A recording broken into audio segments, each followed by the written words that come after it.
नमस्कार. ही चटपटीत मिरची आपण बघणार आहोत आज.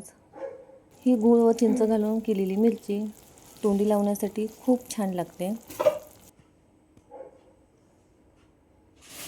त्यासाठी मी हिरव्या मिरच्या घेतल्यात, त्या धुवून पुसून घेतल्यात. त्या अशा मधोमध कापून त्याचे 2 तुकडे करून घेणार आहे. का तर मोठ्या मिरच्या आहेत, खाताना बऱ्या पडतात. एक तुकडा घेतला तरी खायला छान. सर्व मिरच्या मी कापून घेतल्या. थोडासा लसूण बारीक चिरून घेतला आहे. कढईत 1 चमचा तेल घेतलं आहे. या मिरच्यांसाठी तेल खूप कमी लागतं. त्यात मोहरी टाकली आहे. मोहरी झाली की जिरे टाकून घेतलेत.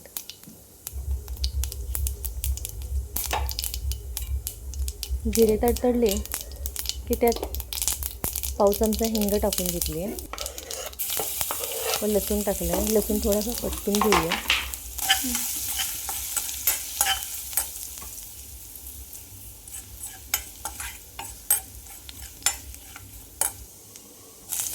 लसूण परतला की त्यात मिरची आपण टाकून परतून घेऊया. अगदी 2 मिनिटं परतून घ्यायचे.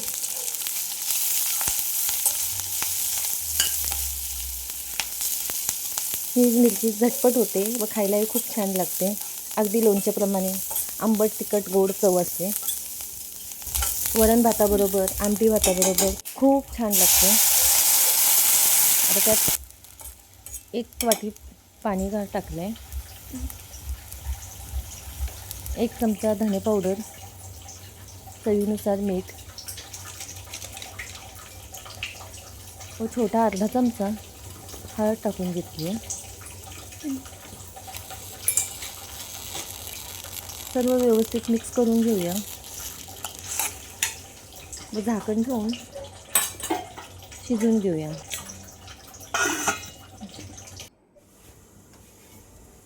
आता मिरची आपली छान शिजून झालेली आहे. आपलं पाणी सर्व आटलं आहे व मिरच्याही मऊ पडल्यात. त्यात चवीनुसार गूळ टाकून घेऊया. मी 2 चमचे गूळ टाकले आहे व चिंचेचं पाणी टाकले 2 चमचे. आता हे सर्व मिक्स करून घेऊया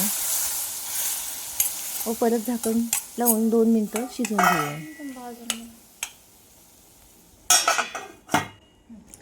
ही चटपट होणारी मिरची तुम्हाला कशी वाटली ते कमेंट करून नक्की सांगा.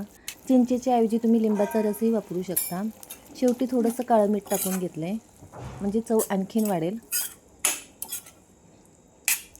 चॅनलवर नवीन असाल तर चॅनलला सबस्क्राईब करा. पूर्ण व्हिडिओ बघितल्याबद्दल धन्यवाद.